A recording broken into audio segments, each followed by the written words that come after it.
Pulling the Trigger is sponsored by Easy Vape North Shore, the industry's leading direct retailer of the highest quality personal vaporizers, e-cigs, vapes, and Canadian-made e-juice.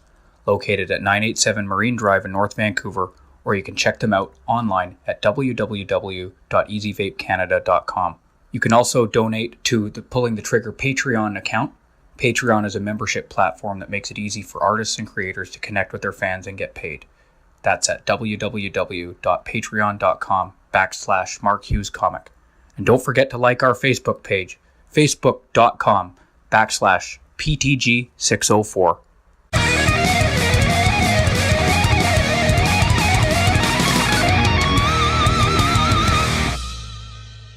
Welcome to Pulling the Trigger.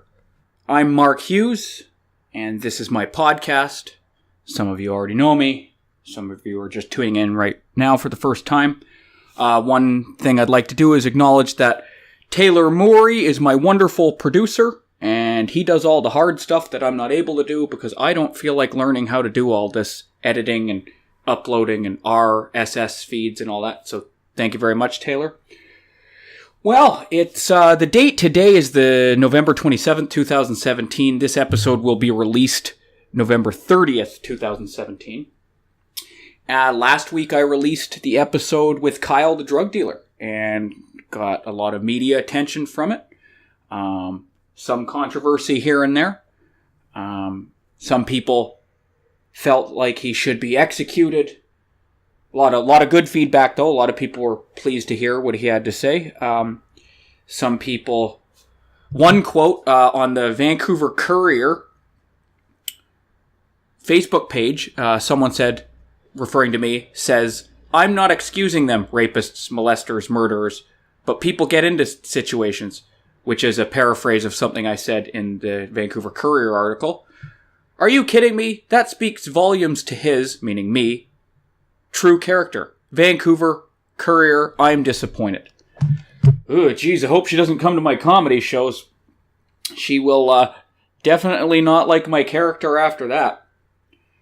One of the things I guess I should address with all this is I'm going to be interviewing all kinds of people on this show. Some of them are going to be controversial to certain people, and some of them and not to others, and then a different one will be controversial to the ones who it wasn't controversial to, and it's vice versa. I just want to have interesting guests on, and I want to hear what people think, like why they believe what they believe, why they do what they do. In Kyle's particular case, people were saying, oh, well, his reasons for dealing drugs don't sound very logical. There's flaws in it. It's like, give me a break. And yeah, to a certain degree, I agree. But so many people buy coke off of people. Why is the coke dealer the morally upstanding one and not the fentanyl dealer? Also, let's not get into philosophical musings and debates about this. When someone's selling drugs, they're selling drugs. And whether or not it makes sense to you or me or anyone else, they have to still make sense of why they do it. And it's probably not going to be the most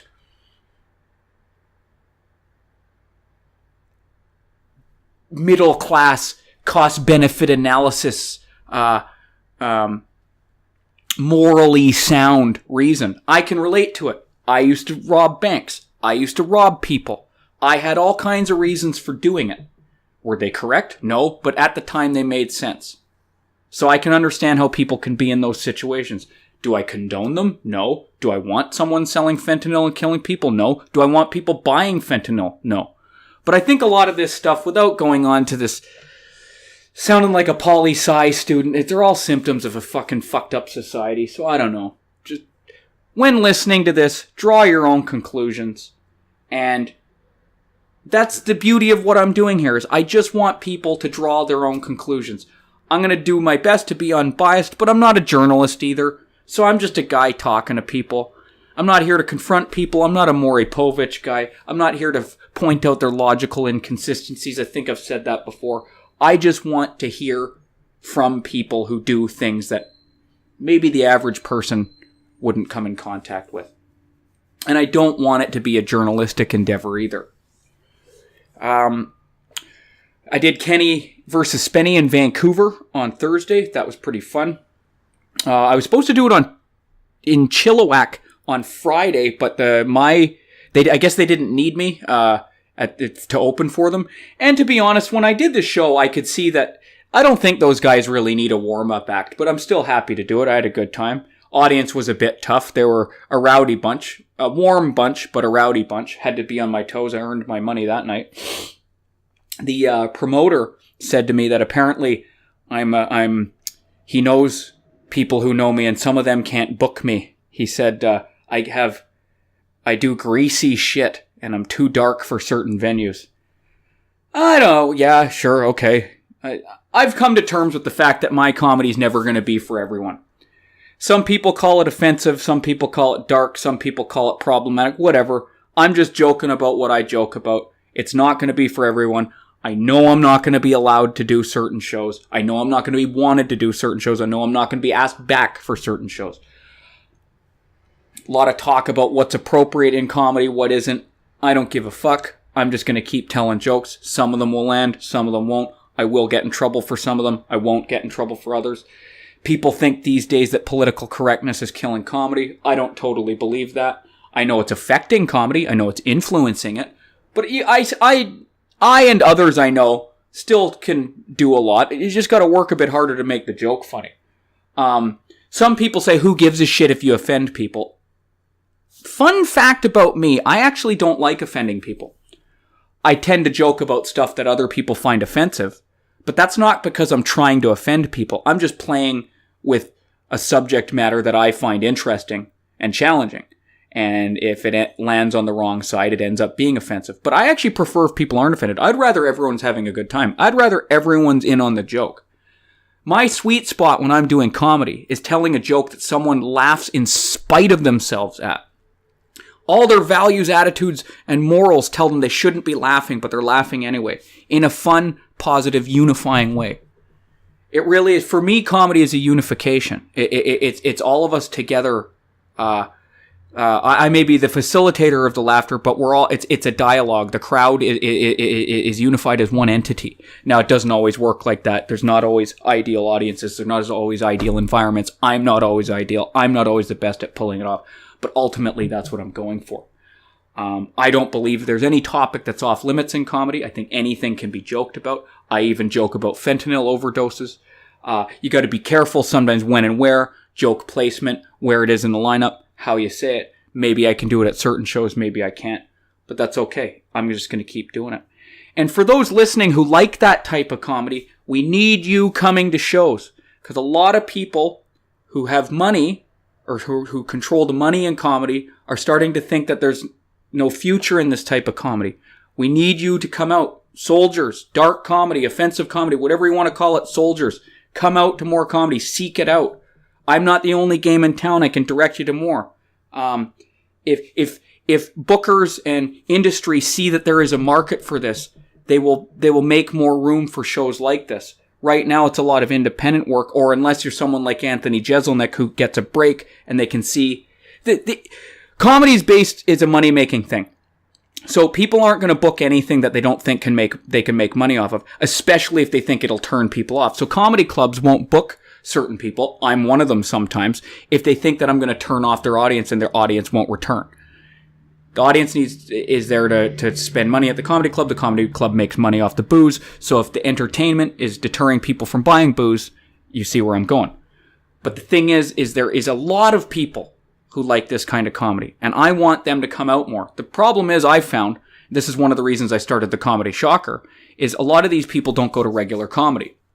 So, with that being said, January 13th at the Rickshaw Theatre, 254 East Hastings in Vancouver, Comedy Shocker 15. Carl Turnbull is the headliner. Great guy. One of the best joke writers in town. One of the dirtiest comedians in town, if you like that kind of thing. We're also joined by Alex Biron, Ollie Mon, Sam Tonning as usual. Sam Tonning will be hosting. And let me just see if I'm missing anyone here. Robert Peng, new up-and-comer. You'll like him. He's one of my favorite comedians to watch right now. January 13th, Rickshaw Theatre, Comedy Shocker 15. Tickets can be purchased at ComedyShocker.com. Like our Instagram page and our Facebook page, which are both at Comedy Shocker. Our guest for this episode is a man I've known for a number of years. I really admire what he does. I don't really get along with social justice advocates usually. Not because I don't believe in what they're doing, it tends to be language issues and communication issues because I'm uncouth. I don't use the right words sometimes. I use harsh words. I'm not the best debater. I'm not the best at dialogue. It's not my strong suit. I can make jokes sometimes. I can make silly comments, but I'm not good at engaging in discussion. I'll admit it. It's a weak spot for me. Amandeep Singh, Aman, the guy you're going to hear in a couple minutes, is a criminal defense lawyer.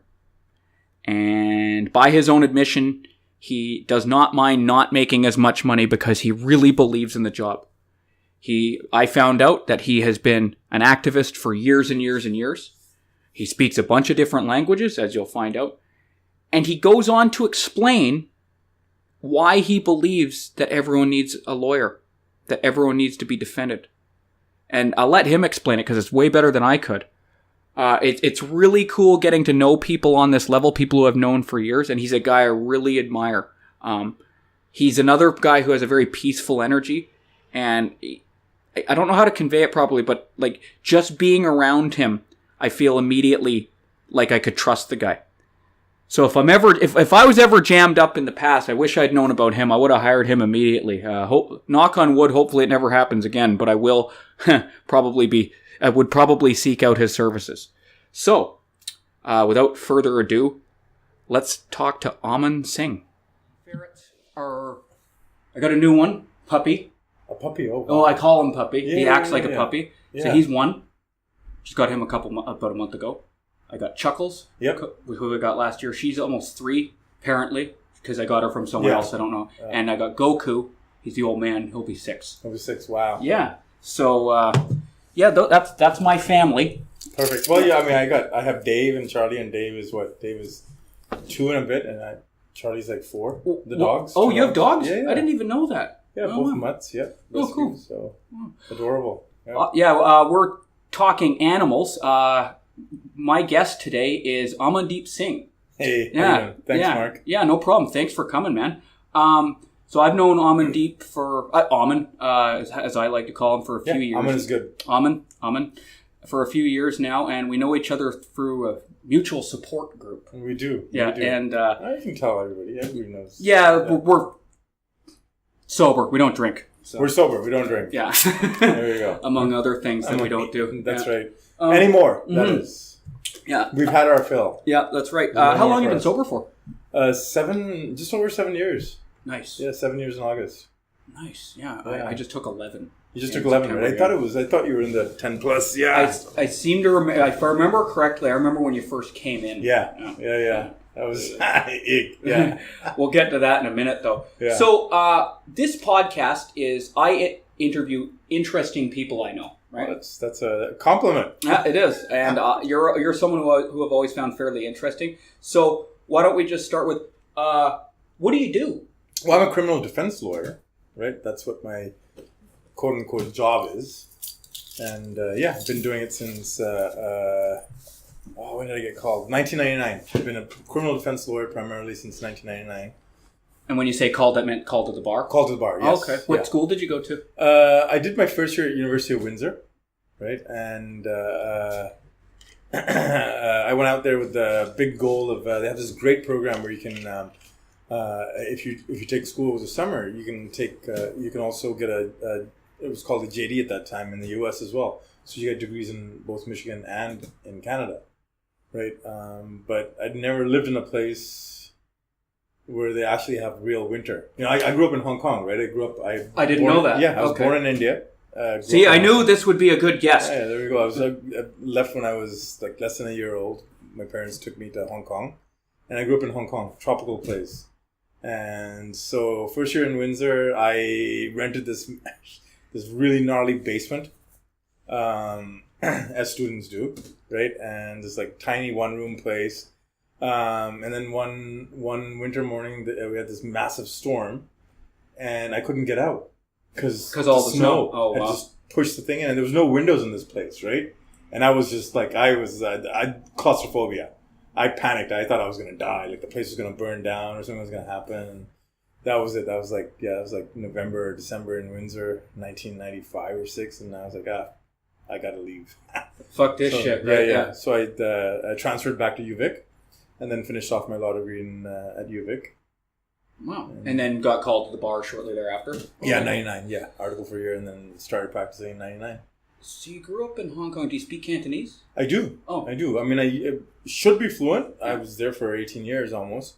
And when I go back to Hong Kong, like if I'm there I was actually there about a month ago. And I was there for just under a week. And but the third or fourth day in, it got fluent again. You picked it up? Yeah. So how many languages do you speak? Let's see, a few. Speak English, obviously. Yeah. I mean, English is really my first language. So, really? Yeah. Oh, okay. Yeah. So when I mean, Punjabi should be my first language, but really it's English. Well, they speak a lot of English in Hong Kong, they do. right? It's and like, even in India, with most families, like, so English is, I think in English, right? So when I speak in another language, when I speak even with my parents or with family in Punjabi, which is my other mother language, I think in English and I have to translate into Punjabi in my mind. So Punjabi, English, Hindi and Urdu, which are both Indian languages that are fairly similar to Punjabi. So it's almost cheating, but they do qualify as separate languages. I speak Cantonese. Did they make you learn French? They did. They absolutely did, yeah. But you don't speak it. I you know what? I was in France in 2012 for almost a month, and I can speak it apparently. I can understand it if you speak slowly. Yeah. I can't respond. Yeah. But I can pick up. I know just enough words just from being exposed to it, where I'll know if someone's trying to rip me off or not. Yeah. Exactly. Yeah. No, I mean, I could by the end of being there, I could I couldn't converse, but I could understand perfectly, and I could get around pretty well. Nice. I mean, I think probably about I can't really recall, but I think probably at least 8 or 9 years of French every day in school. So, it should be there somewhere. It's there somewhere. Yeah. You just need to be exposed to it sometimes. You do. Right? Like you were talking about with the Cantonese, it comes back as soon as... It comes back as soon as you're there, yeah. It's like a muscle. It is a muscle, yeah. Absolutely. Muscle memory. So, lawyer, huh? What made you want to be a lawyer? Well, you know what? I've been, and you know this about me, I've been a social political activist most of my life, since a teenager, right? Okay. Sort of grew up in Hong Kong. My parents wanted to do the best that they could for me, so they went out of their way to try and get me into not a local school, but like one of the international schools. And so my parents were, lower middle class at that point, and the old British system, right? They have some merit there as well, so they have some scholarships. So from a really, really young age, from like after kindergarten, I went and did a test at some international school, and I did well, and so I got that scholarship. So my education, my primary school education, high school education was subsidized, and I went to this international school. But the good thing and the bad thing about that was there's a lot of bullying, a lot of racism. We're talking like colonial Hong Kong. So my classmates, their parents were these kids were dropped off in Rolls Royces. Right. We took the bus to school. Right. These kids were dropped off in Rolls Royces and Bentleys, and like the commissioner of the police's kid was there. The president of Asia, Amex, his daughter was there. Was my classmate. So really, really rich kids, and so coming from a lower middle class family, coming from not having the money and the resources to do that, you face a lot of bullying. You face a lot of stigma, and so automatically I was an outsider, and I think that allowed me to understand what being an outsider is and understand what oppression is. And then my parents were fairly liberal, and so they were.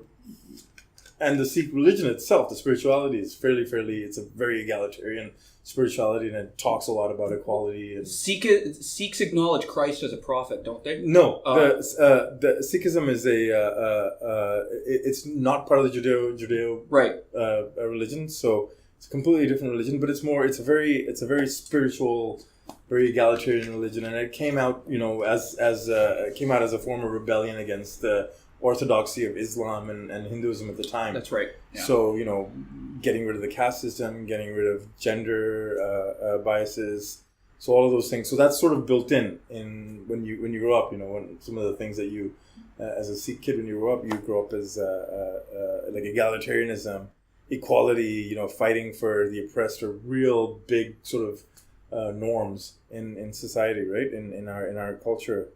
And so you put those two things together, and by the time I was 14, almost 15, but still 14, I was already, I saw the usefulness in, anti-colonial demonstrations, and one of the biggest events, one of the first sort of big demonstrations was a demonstration of, was a lot of Filipino home workers in Hong Kong, because you had all these rich people, right? So they would import, and they were treated horribly, right? Labor conditions were terrible. So that was one of my first demonstrations. Is they were having this demonstration, and I went to that. There were anti-colonial demonstrations. There was a visit of one of the princes. I can't even remember who it is now. Went to that, and so I got my introduction into politics and into radical politics from that. And from there on, I've been a social political activist. Finished high school, went from Hong Kong, did fairly well in school, was a good student despite everything else. So got into all these great schools in the U.S. and in Hong Kong. You have the University of Hong Kong, but a lot of people end up going to Australia, New Zealand, England, or the U.S. for further studies. So I got into Berkeley, which was like my dream. California, yeah, California for one thing. It's like the liberal hub. It's right? like the radical university of the world, right? It's where. And at the same time, it was it was the mid '80s. It was 1986, and when I got in. And how old are you? I'm 49. Oh wow! Yeah. Okay. Yeah. Alcohol preserves you. Pretty well. Yeah. No, you guys, you listeners, you should see this guy. He looks like he's like 35 tops. Seriously. Yeah. Again, booze preserves you. There you go. But so. I got into all these other universities, and then I got into Berkeley as well, and I really wanted to go there. And then on the back of the paper in Hong Kong, South China Morning Post, way back in the 80s, there was an article about anti-apartheid demonstrations in University of California in Berkeley, and there was a whole divestment movement at that time, and that sealed the deal for me. I was like, all right, that's where I'm going. I'm going to Berkeley. So Hong Kong to Berkeley. Went to study physics for the first few years and didn't really do much studying. Did a lot of protesting, lots and lots of protesting. Ad hoc committee for whatever it was, environmental protesting, and left Berkeley. In the middle of it, I switched from. So I was a science kid. I was a science nerd, right? I was a kid who spent, and a lot of this was because of bullying, right? So I was a kid who spent a lot of my lunches in the lab, like doing experiments. The cool thing about the school that I went to was the kids were horrible, their parents were horrible, but the teachers were awesome. Right. Because there's all these really forward-thinking, teachers who've gone overseas to teach. So they were all pretty cool, right? And I got along with the teachers really, really well. Like they were really, really great. Some great teachers, some really progressive thinking teachers, and. So I went to Berkeley, started studying physics, switched over to anthropology at some point. You don't take stuff like anthropology in high school, right? No. But I took a class and I was like, wow, this stuff is fascinating. And, started studying that as well, and spent 5.5 years in Berkeley, didn't finish a degree. Who's paying for it? Who's paying for it? Dad is paying for it. Oh, man. For part of it, yeah. But then I also started, they don't have that anymore. And remember, this is so George Bush came in the 80s, and he hiked up George Bush Senior, yeah, and he hiked up tuition fees and got rid of a lot of the concessions that people had. But as a foreign student, you could work and you would get concessions on your tuition fees. So worked in the labs there and stuff as well. And but had my parents were paying for most of it. They did the bulk of the heavyweight carrying at that point. That was a phenomenal time. Right. 1980s in Berkeley, things were very different. Wow. And when did you decide? Okay, I'm gonna try and be a lawyer. I'm gonna take it. Well, I came back here. Okay. Right. Your parents were living back in Canada. Yeah, my parents had they'd been part of that big exodus from Hong Kong in the 80s, the late 80s, because Hong Kong at that point was a British colony, but it was going back to the Chinese. 1997. Yeah, 1997. That's right. And 1988, 89, China was very different from what we have now. It's very closed, right? You had very, very closed society. It was, the Cold War was happening at that point. So no one thought, people basically thought Hong Kong would have been taken over and it would be ruled by an authoritarian government. And the rich people were also worried about their money again. The rich people were worried about their money, and as non-Chinese, all the Indians were worried about being kicked out and having nowhere to go, right? Because at that point the British were not offering British citizenship to the Indians, and so they would have had to go back to India. Some did, and some, like my parents, ended up coming to Canada. Right. And so I came here. Right. And I came here, tried to continue the revolution here for a few more years. Didn't happen. So, and I thought, okay, well, what can I? And then for an activist, becoming a criminal defense lawyer is almost sort of a natural progression of things, right? You're still, you're like the last line of defense on individual liberties and rights, well, that's it. At the end of the day, because once you're in front of the court on a criminal charge, that's, like you said, I'm going to try and put it into words. You could probably say it better than me, but I'm going to attempt it. No, you got good words. That's when the state can remove your liberties. But the ultimate interference, right or wrong, with your liberties. And so it's the ultimate, criminal defense lawyers get a lot of bad rap, you're defending the criminals, this and that, and, we are the last line of defense. We are the people who protect your rights, right?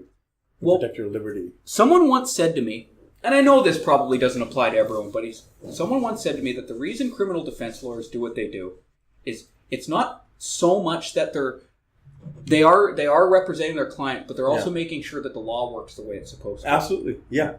So even if a guy's guilty, yada yada, if it's an illegal search and seizure, you can't just let the law. No, because that's a slippery slope. Illegal search and seizure, the police is always, the authority is always, the state is always, there is always this dichotomy, right?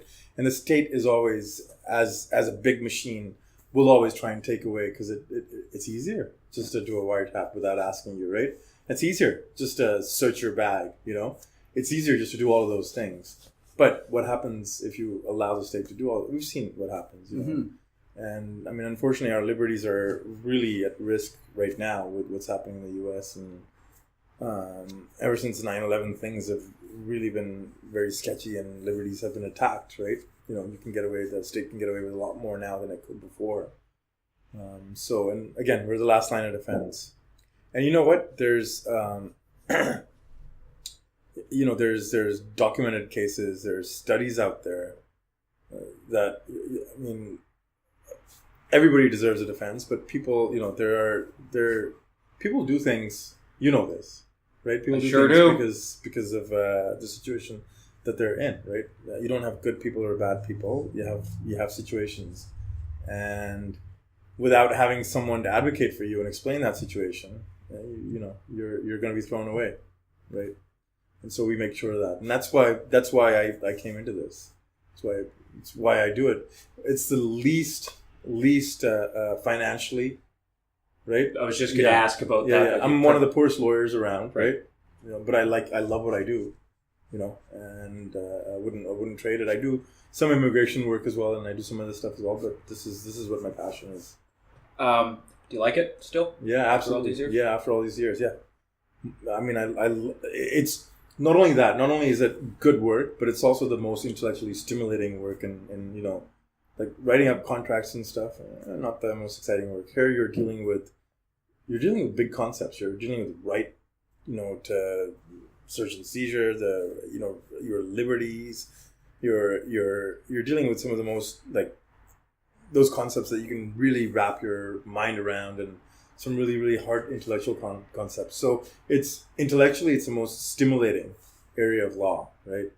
And the most interesting, of course. You get some pretty wild people. They don't make movies out of contract. No, they don't. They make that's right. Is it John Christian? No, that's always something to do with crime, right? That's right. Now, I'm gonna. Some of my questions, I know you have privileged stuff that you're not allowed to talk about, so just answer what you can and answer what you don't. And yep. Most high-profile client you ever had? That I can answer because it's public. Right. Rakesh Saxena. What was his charge? He was wanted for extradition in Thailand. Okay. And for financial crimes. And he was I think he still is Canada's longest extradition case, right? And I had him for a few years, so that was fascinating case because and again, if I pause, it's because I'm trying not to, again, the privilege thing and confidentiality.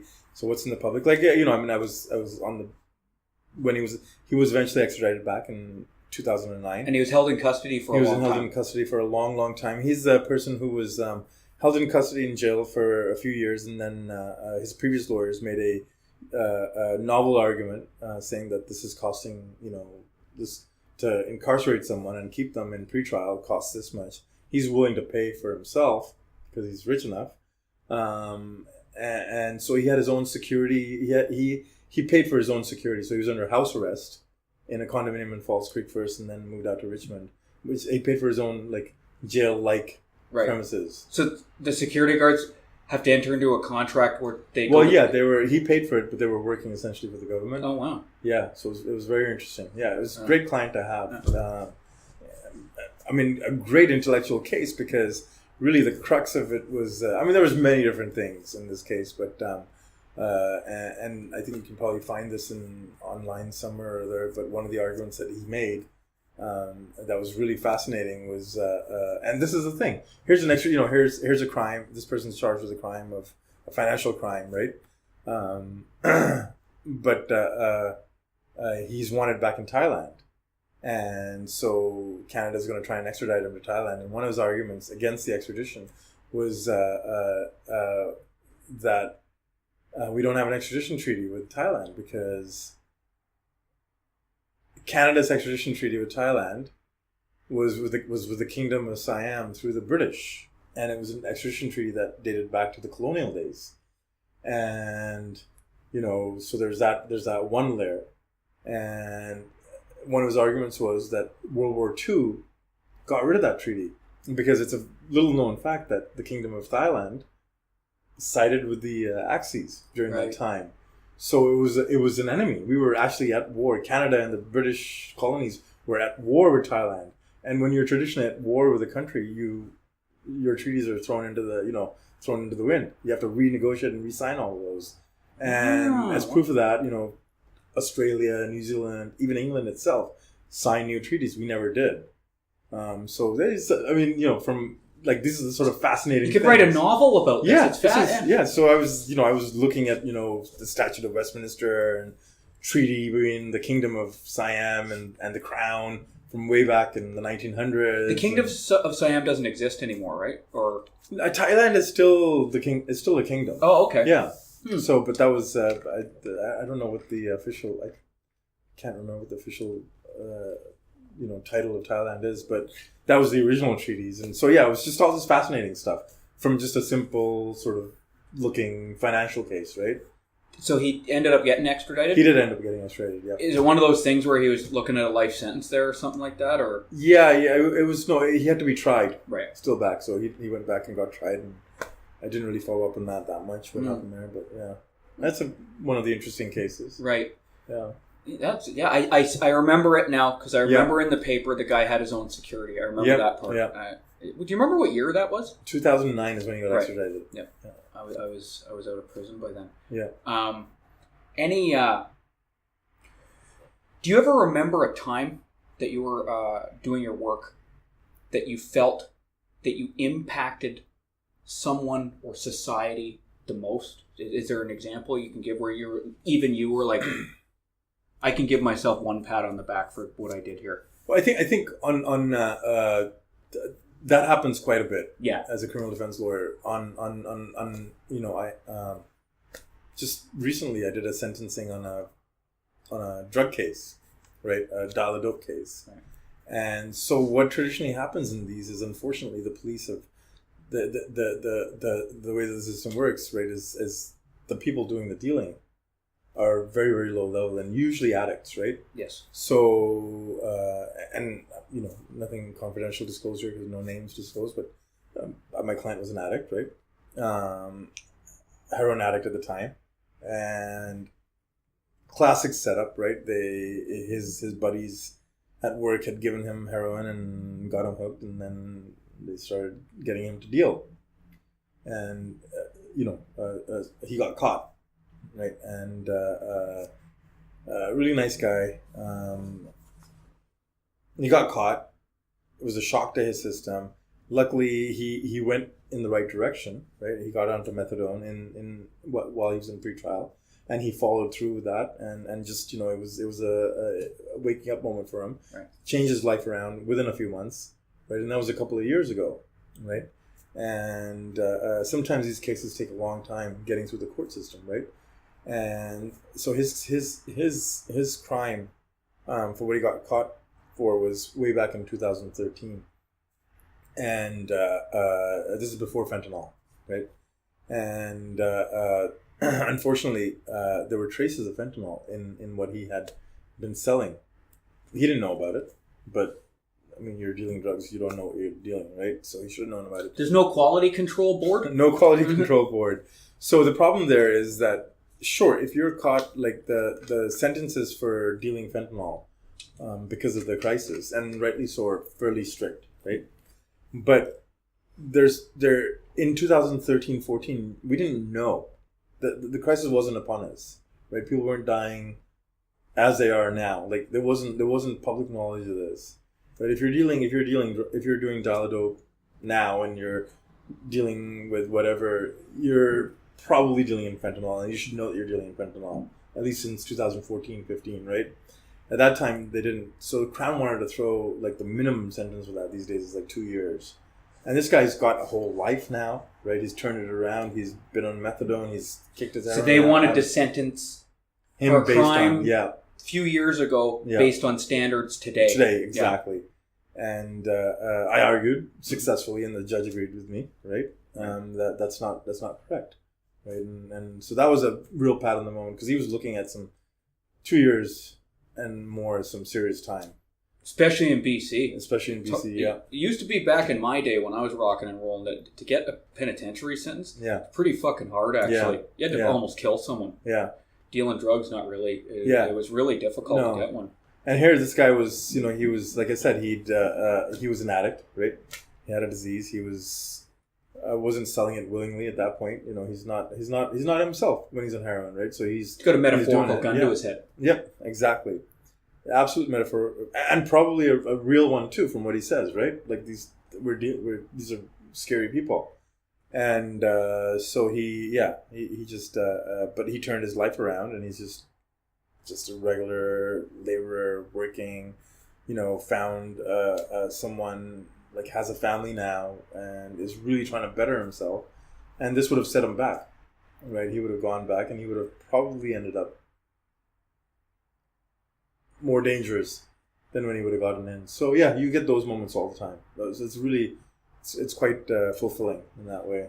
I guess in some ways, I've often heard that criminal defense... I mean, he still went to jail, just so... Oh, right? He still went to jail for what, he got what he deserved. Okay. In that way. Right. And just not 2 years. Just not 2 years, yeah. Right. And it was, he still got sentenced, right? Yeah. And he still got what he... In the law's eyes was appropriate, and what I thought was appropriate as well. Oh, cool. So yeah, which is a lot less than 2 years.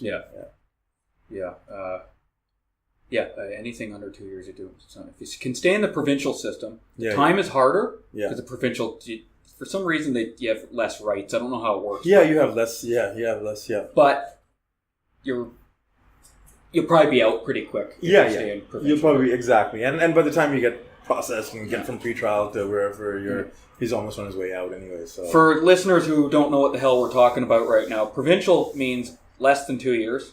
Federal means more than 2 years. In Canada, they have this funny way of sentencing where any sentence of imprisonment of over 2 years means you're going to a federal penitentiary. Yep. Yeah. Do you these days? Do you see? Do a lot of your clients end up going federal? Does that happen much? Or I mean, for the really serious crimes, yeah, right. Yeah. Like I've had a murder. Obviously, that went federal. Have you? I take it in your time you've defended a murder case. Yeah. Yeah. Did it go to trial and everything? I've done attempted murders to trial. I've never taken a murder case to trial where I was the only lawyer. I've done appeals of murder cases that have gone where people have stayed in. No, again, for listeners, almost I would hazard to guess that in the criminal justice system, especially here in British Columbia, we have our Crown prosecutors are phenomenal, right? We have a system that works really well. We do? Yeah, yeah, in many ways. Of course, it's not perfect, but most of our Crown prosecutors, especially in the busy courts, right, Surrey and Main Street, they've dealt with so much of this, and they're fairly understanding. So 9 out of 10 cases don't get to trial, right? Maybe more than that. 95% of cases don't get to trial. We end up essentially arguing the case with each other, right? We'll point out the holes and the discrepancies in the Crown's case, and we usually end up coming to an agreement on a sentence or on a plea or something outside of a trial, right? It makes sense because at that point you're making the decision, your client is making the decision, not a judge, not a third party, right? And so, yeah, like I said, 90 to 95% of cases, including the big cases, end up in some sort of a deal, right? Which is fair, which is a fair deal. So it's the Crown prosecutors. They're not like your enemies, right? Like no, it's not like the you're US. like friends with them outside of court, right? Yeah. I mean, I don't really hang out with them, but we're friendly, right? And like I said, most of them, and we have ad hoc Crown here as well. So some of the Crown prosecutors work as defense lawyers as well as Crown. You ever done ad hoc Crown? No. Not your thing? No, I work against some ad. Yeah, okay. Yeah. Awesome. Just kidding. So there's a question I had, because I've been involved. I went to trial once in my life, and it's just because the Crown had a very poor case. Yeah. I don't even know how I ended up going to trial because the witness couldn't identify me. It's very strange. Oh, and I know why. I was in a stolen car that was used in a robbery, and I was in the car that was used in the robbery. But the witness couldn't identify me anyway. Got acquitted. Yep. Any other charge I've ever been charged with, I pled guilty to because I was guilty. Yep. And I just pled it out. And yeah. Sometimes, usually when I got caught, I was pinched cold nuts, right? Like there's no. Yeah. So it was usually my lawyer having to just try and negotiate something with the Crown. How does that look? Like, what does that look like? Do you meet with them over lunch or something like that? Or? No, it's just you. I mean, you have all these court dates, right? These appearances, so you talk to them there. Mostly email at this point, telephone calls. Hey, listen, this is you. It depends on how complicated the case is. Most cases, it's a few telephone calls, conversations, maybe some conversations in court. And again, like what it is it really is hey, listen, we could go to trial on this. Here's the danger to us. We know, like the guy's going to go to jail, but here's the danger to you, right? These are the holes in your case. We think that this is a more appropriate remedy for this, right? Or, I mean, as you know, and as I know, like,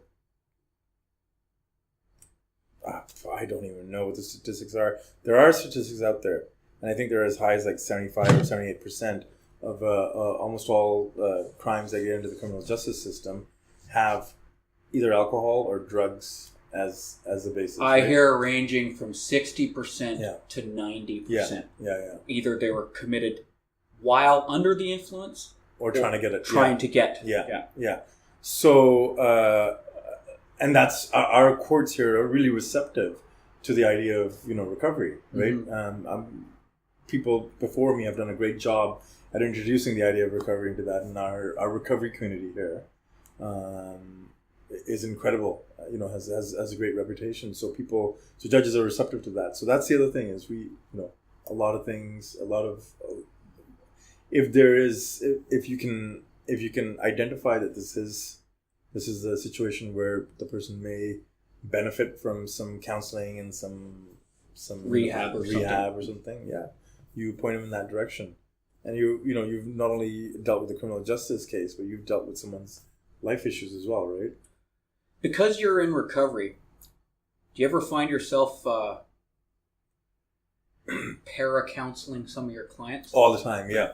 Every client, if I know, I don't diagnose an alcoholic, of course, they diagnose themselves, but I tell them my story. Like, I've often sat. Let's hear your story. Well, we've heard some of it, but that's a perfect segue. What's your alcohol story? So it's probably not that unusual in many ways, and it is unusual in many ways. I just a regular, like normal social drinker for many, many years, right? But obviously there's something within me that was there from a very, very early time. I think one of the first times, and this is after I got sober, my brother pointed this out to me. One of the first times that we had a drink was in India. We were visiting India, my brother and we were with an uncle who was just a few years older than us, and we had some moonshine. And my brother recounts that, and I must have been like 11 or 12 years old at that point. Recounts that he had a swig of the moonshine and he hated it, and I had one and I wanted another one right away, and so there's something there right away, and but we don't have to get into that now. But so just over life, drinking was part of life, as it is. Alcohol is a huge part of society. We live in an addicted society. We do. Absolutely. I didn't realize how prevalent alcohol was until I got sober. Yeah, everywhere. Like, there is no event that you go to. Most of my friends who aren't in recovery, I have lots of friends who aren't in recovery, they won't do things often unless there's alcohol involved. No, absolutely. Yeah, people that aren't in recovery, they're every event. I've just taken a foray into politics. We'll talk about that in a little bit. It's another reason I wanted you on here, but yeah. So, all these events, booze everywhere, right? And, So, just a regular sort of drinker, but, no real problems? I at that time I didn't think so, but obviously I was a binge drinker, right? I drank to the point of oblivion a lot of the times, right? I really enjoyed it. I was that guy that everybody liked to get me drunk at the party because I had great stories and I was jovial. I didn't get angry or mad, and I could drink a lot. And and then at some point or other, I don't it doesn't matter what it was or where it was, but at some point or other it stopped working, right? It became a regular thing, and to the point of where I was drinking every day, waking up drinking all day long. People don't want you at the party too much anymore either. You're not going. Going anymore. Yeah. Not going to the bar, not going to the party, drinking at home alone, drinking every and it progresses to. Started off with, I was married at the time, so it started off first with, coming home and taking the edge off with a drink, right? And then that progressed to taking the edge off with a really big drink. And then people around me started noticing that, so then progressed to hiding the drinking a little bit, right? Taking a swig here and there out of the bottle. And slowly but surely, it's a progressive disease, as they say. It progressed to the point where I was drinking probably an average of 26 to the big jug of whiskey or vodka every day. And stopped going to work, right? Were you a lawyer at this time? Yeah, I was, but I'd stopped going to work, took a leave of absence from work at that point. And was just drinking. Oh, yeah. Wow. And it was fine. I mean, I worked for myself. I had partners that were doing whatever. I was just, didn't. Then it came to the point where I woke up one night. I would gone out for dinner, and I'd come home, and it was really, oh man, it was such an incredibly rainy. It was January 2008. January 2008. and it was really, really like blustery, windy, rainy night, and we'd come home from dinner, and my ex-wife had been driving, and I was in the passenger seat, and as soon as we came home, they went in, and I kind of felt a little bit queasy outside, and I threw up, and it looked a little bit black, and I wasn't sure what it was, but I couldn't see, so I went inside. Whatever. Yeah. Went to bed. Woke up like an hour later, feeling really queasy, and went to the bathroom. I just thought, I'd been drinking a lot, so just throwing up was pretty normal. Started throwing up blood, volumes of blood. I'd had what was called a gastrointestinal tear. Oh wow! That's from the booze eating away. Right at my liver. Right, so. By 2008, January 2008, I had given myself cirrhosis of the liver, right? Oh, wow. How old were you? 2008, 40 years old. Already got cirrhosis at 39 40? Years old, not 40 years, 39 years old. That's some serious drinking. Yeah, there's a lot of drinking. And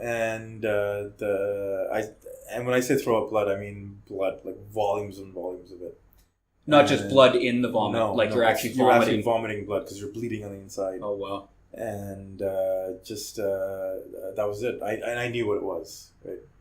I had an uncle who actually died of a GI bleed in a village in India. My dad's youngest brother, and so it's like there's a susceptibility to it in your family. Yeah, absolutely. And so he the village was too far away from the hospital. Wasn't able to get to the hospital far enough. I lived about 10 minutes away. I knew exactly what it was, so I got my wife up and like, we need to go to the hospital right now. Let's not even wait for an ambulance. We just need to get there.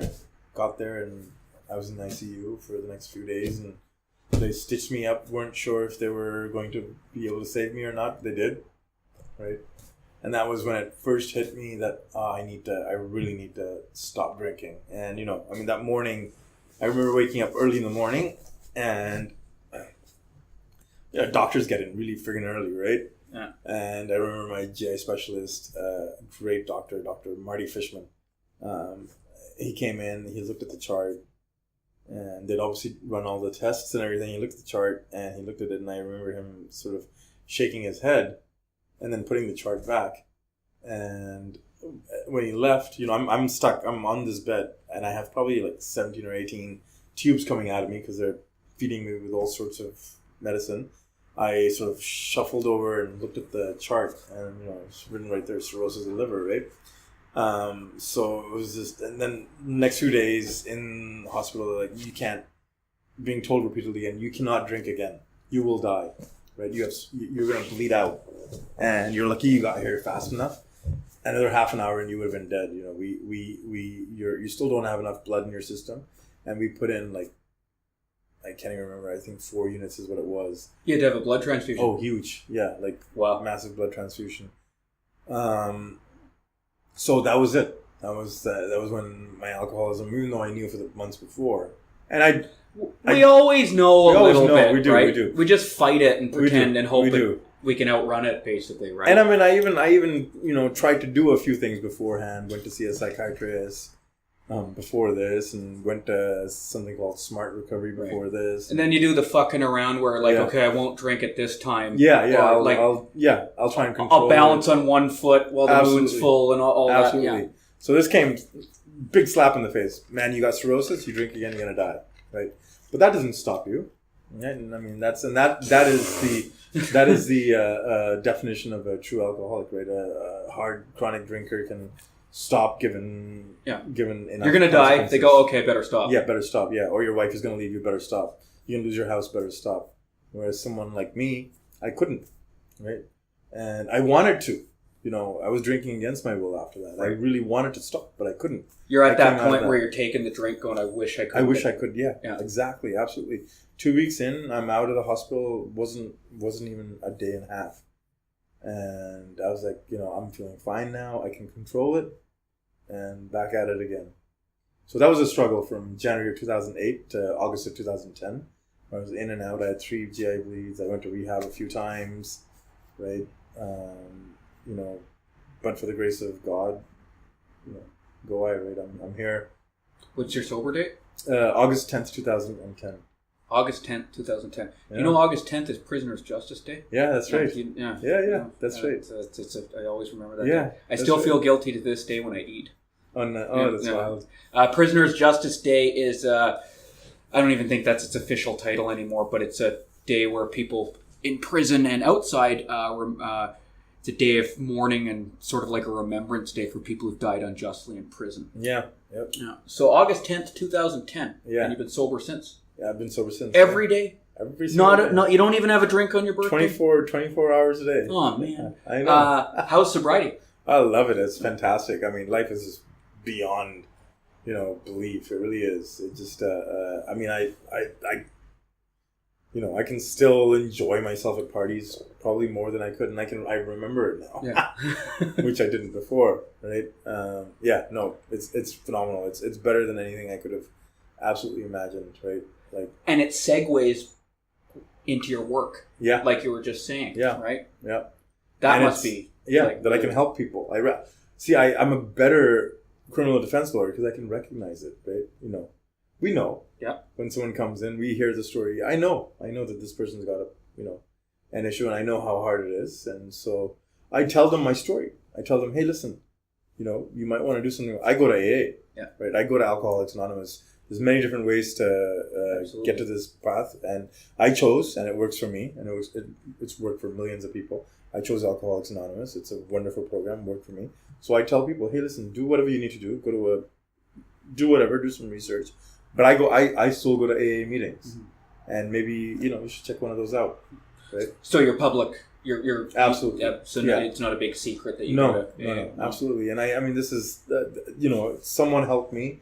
This is my way of helping, right? And there's nothing to hide there. Nice. Yeah, everybody knew I was drinking, so there was nothing to hide. They're happy you're sober, probably, right? Absolutely. Yeah. It's just like when everyone I knew when I finally stopped using drugs, like, oh, thank God, fuck. Yeah. Now you're involved in politics. Yeah. So tell me about that. Well, I mean, like I said, I've been a social political activist all my life, and sort of an armchair activist for the last couple of years. But I've still stayed active. I still go to protests and still, as much as I can, help out pro bono with organizations, and have done stuff here and there, and I'm always willing to help organizations, and provincial election was coming up, and I was asked if I was interested, right, in running as an MLA for the NDP. And at first I was sort of I was like, I'll help the NDP, right? It's a party of the people, so proud to help it. Wasn't sure I was going to run, but then this 16 years of this government that really didn't care about people, and really just the wage gap, the rich are getting richer, poor are getting poorer, the housing crisis, all of these things, and fentanyl crisis now. Yep. Which they had done nothing about. More people are dying. Yeah. And it's still, from what I hear, sorry to interrupt you, but like it's harder. It's still just as hard to get into treatment. Yeah, absolutely. There's no public treatment beds. No, there isn't. And I mean, this last government, the BC Liberal government, had cut, treatment beds. They'd cut youth treatment beds above anything else. It's insane. There's less youth treatment beds available now than when I was a kid. Yeah. Then it should be the other way. It should be the other way. Yeah, there's more people. So all of those things, and then I think the turning point for me really was when I was like, okay, I'm really definitely am going to run.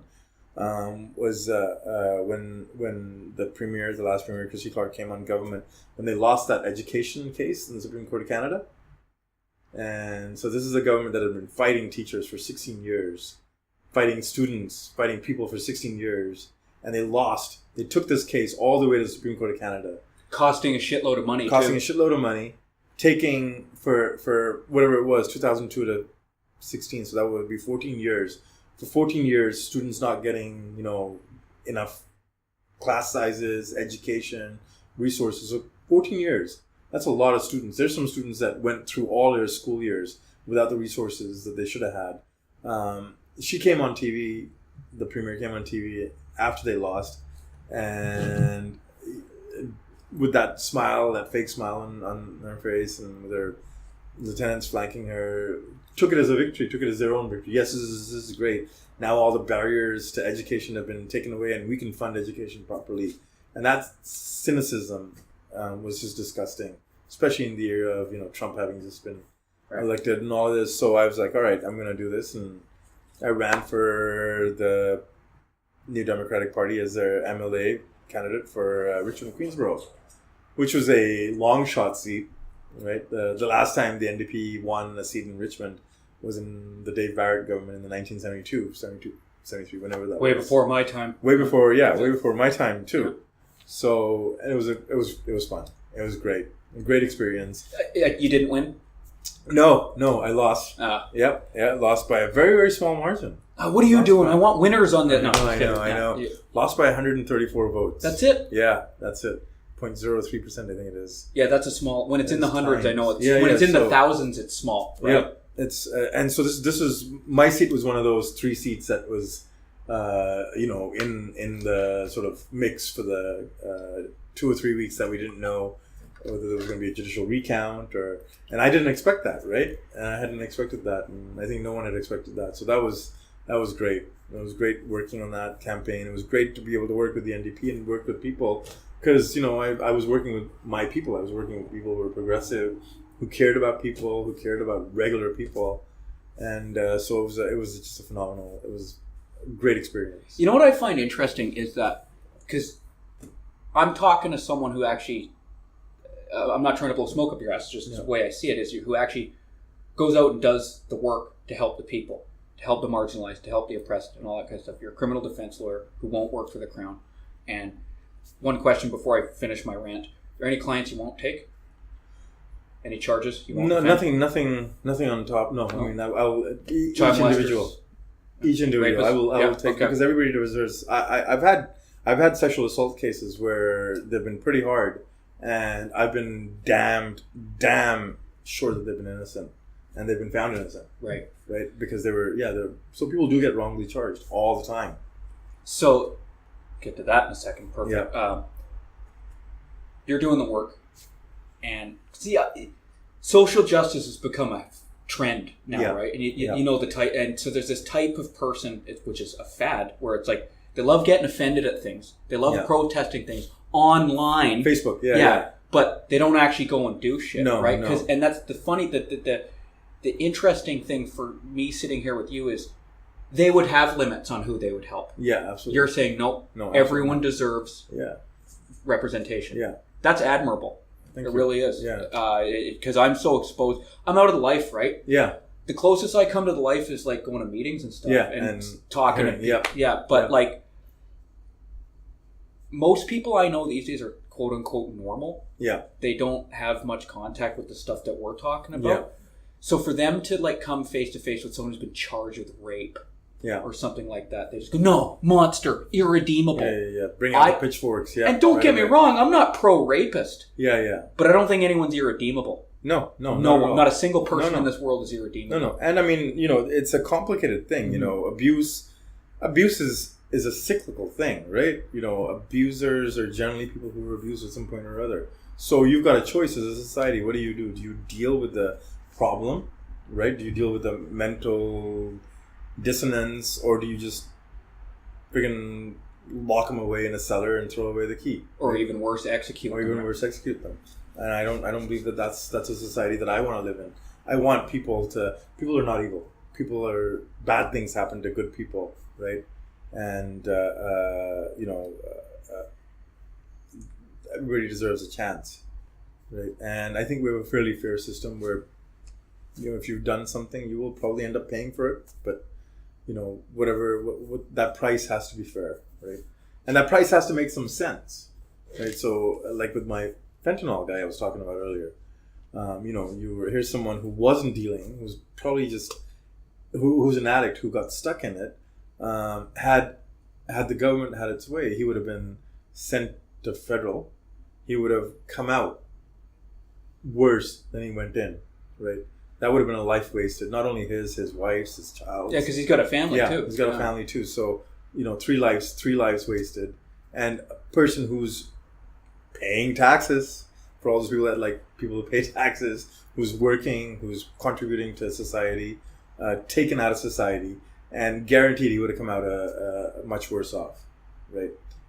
I mean, our criminal justice system is great. Our penitentiary system is still not. It needs a lot of work, right? There needs to be a lot of more rehabilitative work. Yeah, the prison system is.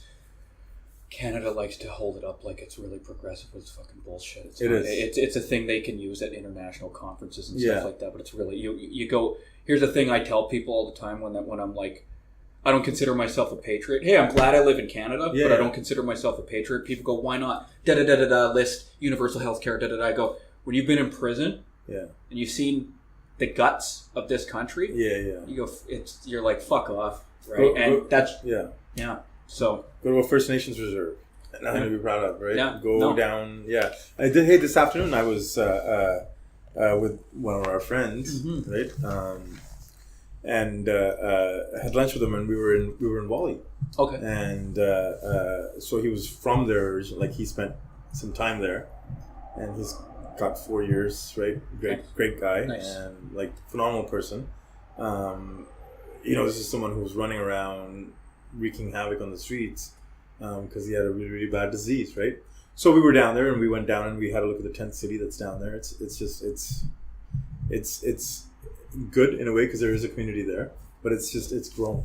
Like it's insane, right? It's just insane how big the problem is. The problem of homelessness and of addiction and mental illness. Is just it's just growing.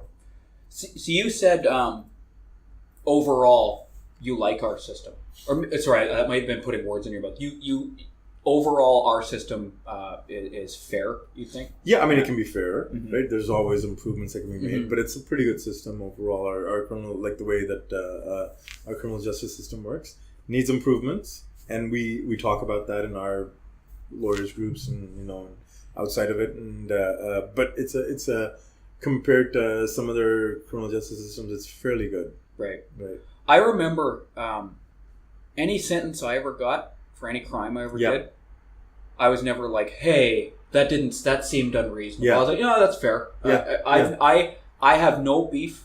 I mean, I'm an individual, so I don't, obviously, I'm not representative of everyone. I have no beef with the system. I have no beef with the system. Prison system is a different subject, but the legal system, courts, lawyers, cops, no beef. Yeah, pretty good. I've been shit kicked a few times by the police. Well, more than a few. Yeah, you have some bad apples. A couple times. In a few of those, I don't blame them either, right? But most of the time, let's say 85% of the time, I've been arrested so many times I can actually use large numbers. That's probably 85 times.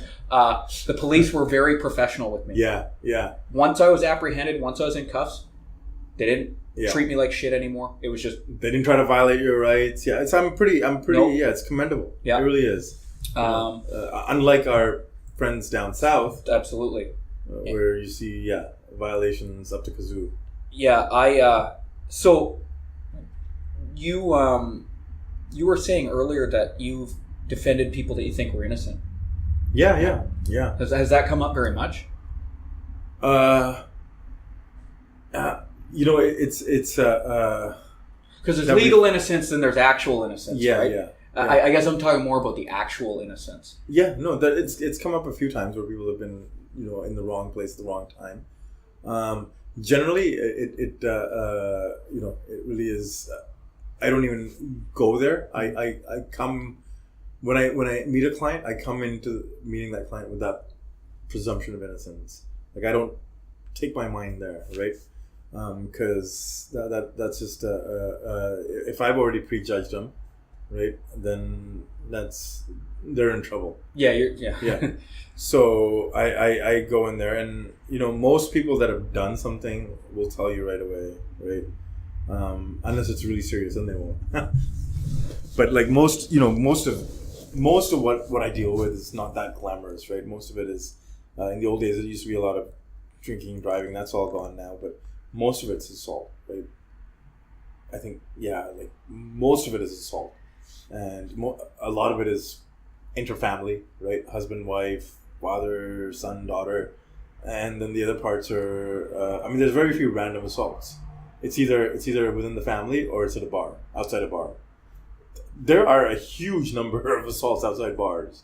Like we got a lot of, I get a good chunk of clients who are hanging out, drinking, and a friend of a friend is there, and it's usually people that they know. It's a friend of a friend or someone, an acquaintance they don't like, and they get into it. So those people usually, it's I hit him because he hit me, or he pushed me and I hit him back. Well, then is that self-defense? What is it? So it's not a black and white at that point right. of who's innocent and who's guilty. It really is something that you have to delve into. And those cases almost always end up not going to trial, and they end up with some sort of some sort of plea, right? Yeah, you guys are drinking, maybe this is a problem. Go to rehab, stay away from that person, and they usually come out with a pretty positive result.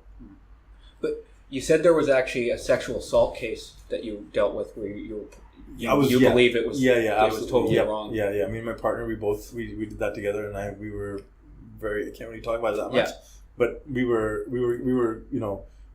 actually went into that sort of with that blank slate, and but we all have that prejudice when someone's charged. Even we have that prejudice when someone's charged with sexual assault. I mean, part of me was like, yeah, he did it, right? And I'll do my best to defend him, but he did it. Part of me was thinking, yeah, he did it, and my partner was the same as well. And then we started delving into it. Right, it took almost 2 years for this thing to come to fruition, and we took it to trial, and we were like, this does not make sense. Something's wrong here. And he was so vehemently, professing his innocence, and almost too much, right? Like, which initially we thought sounds suspicious. Yeah. Like, he's just so, he doth protest too much. Yeah, he doth protest too much. But hey, he was, at trial, the other sides, because there were a few of them, their stories just fell apart, right? Like, there were so many inconsistencies, and there was just, and they were so sure about their stories, and they were so sure about what had happened. And it was actually a Law and Order moment where they, in the end, it was like, it was obvious that they were lying, and they knew that they were lying, and they were just like, it was done. Wow. Yeah, and we were like, we were quite surprised. I'm going to ask you a question. I know you might not be able to talk about it. I'm going to ask it anyway. Do you know what their motivation might have been for lying? Were you able to ascertain? Oh, relationship. Broken down relationship. Right. Sour grapes, yeah. Broken down relationship. Comes down to it a lot, right? Yeah. So, which is another segue into something that just popped into my head. What do you think about this Gomeshi thing that happened? The CBC guy who got... He had a great lawyer, right, who did her best to defend him. Yeah. She got a lot of flack, yeah, right? I don't know if she deserved it, right? She was doing... She did her job. Not only did she do her job, but she was, again, you take away his rights, and the next thing you know, your rights are taken away, right? So she did the right thing. I don't know enough about the case, right? Okay. To know what, but I mean, like I said, I think we have a fairly good system, and I think he got acquitted on some of the stuff, and there was probably enough there for that to happen, right? With the thing with our sexual assault laws and the way that it's tried, it does really put the complainant at a real disadvantage, because it's different than other crimes in many ways, because it's a crime that's committed in silence in a way, and there's just a different sense of it. Well, if my laptop gets stolen, I don't have a laptop anymore, and I can say it's gone. It's gone. Yeah. Right. Maybe a window was pried open. Exactly. All that kind of stuff. Yeah. When it comes to a sexual assault, especially if the person comes forward later, goes to the police years which later, is very normal. Yeah. Right. How do you know it even happened? Yeah. How right? do you know it happened? What evidence is there to introduce in court? Yeah. There's no broken bones. No. Generally. Yeah. No. Black eye. None of that. So. We really have to grapple with that, because of society's prejudices and the misogyny that exists in society, and the not only the misogyny. I mean, men get assaulted too, right? Oh, I know all about that. Yeah. So there's a whole different layer of stigma there. So because of all of those, we really don't have. That's one area where we really need to do a lot of work, and we need to figure out how do we get justice. I don't know the answer, but I think we will get there at some point or other. That's what I've noticed too. One of the things that came out of that particular trial, the Ghomeshi trial, is a lot of people started saying that we should change the burden of proof, or the onus should be on the defendant, the accused, to prove that they didn't do it. Yeah. So that the complainant, the victim, the person who got raped, that's a bad idea, is believed 100% no matter what, and then the defendant has to prove his innocence. Yeah, that's a bad idea right there. Because remember, there's a difference here. This is when it comes to the criminal justice system, it's not the person, it's not two people that are dealing with each other. You have the state and the whole state apparatus, and with that goes all the precedents and the power of the state versus a person. So when the strongest, and old British jurists called it the golden thread, right? Is a presumption of innocence. That's the one thing that helps a liberal democracy, liberal bourgeois, liberal society like the one that we live in, suspend the state's power. So shifting that onus, that burden of proof, is a really, really bad idea. When I first heard that, I thought, I see where they're coming from. Yeah. I understand the desire for that, but I know how it would go. Yeah. First, it would be rapists. Yeah. Then it would be murderers, because who likes a murderer? No one likes a murderer. Child molesters, throw them in there. Yeah. Then it would be, what's another thing we don't like? Yeah. Burglars. And then it's like, my bike got stolen. Drug dealers. Yeah. Drug addicts. All of a sudden, because that's how it always starts. Protesters. Right? Yeah, well, look at you probably know about this. Patriot Act was introduced for terrorism. You know what they use it mostly for? Yeah. Drug offenders. Yeah. I know. Yeah. It's the same. So that's slippery slope. Sure, in the court of public opinion, the onus should be on the, if you're sitting down and having coffee with these two people, well then the onus should be on the person that's being accused, right? That's fine. But when you're dealing with a state system, where rights can be taken away, where liberty can be taken away, and in some countries you can be executed, your life can be taken away. No, this is the one thing that is that one thin line between us and a fascist society. So no, absolutely not. Well, we're coming to a close here. I've had you for an hour. I appreciate it. I usually like to close with, because all my guests are somewhat controversial, potentially. I don't think you're controversial. All my other guests are fucking whatever, but I have a different brain than most other people. So I always like to close with like a question for the average person. So the average person might say, how can you defend those animals? Why do you do that? What would you say to them? Well, first of all, we don't know that they did it, right? That's the bottom line, right? Innocence, right? I go back to that whole idea of, you have to, I would say to that person, if that was your brother, what would you say? If that was your sister, your son, your daughter, would you want me to defend them? Would you want me to be there for them, right? If that is where you've got to personalize it for them, right? And that's really the crux of it. It's easy to throw people away when you have no connection with them, but show them a connection, and maybe you'll get some sympathy out of it. And I have no problem, defending people. Right? Like I said, I think we are the last line of defense in many, many ways, between a society that's open and that stays open and stays true to the principles of liberty and all of those things. But you take that away, you take that presumption of innocence away, and you take that idea, you start prejudging people, and you've already lost there, right? And that's not just in the criminal justice system; it's in life itself, right? You start. If someone hadn't put out their helping hand to guide me, I'd be dead, right? I would have been dead many, many years ago. Someone quite literally, you were about to die. Yeah. And someone thought, in their heart, and here in my example, someone is the whole fellowship of, where I go, Alcoholics Anonymous. People thought that there was something there to save, and they didn't judge me. They understood, right? And they gave me a chance. It's the same way. And I think I trust our criminal justice system enough to generally do the right thing. It works. It really does here. Well, cool. I think that's a good place to. Awesome. Yeah. Thanks for having me. Thanks for coming on. Absolutely, man. Excellent. All right.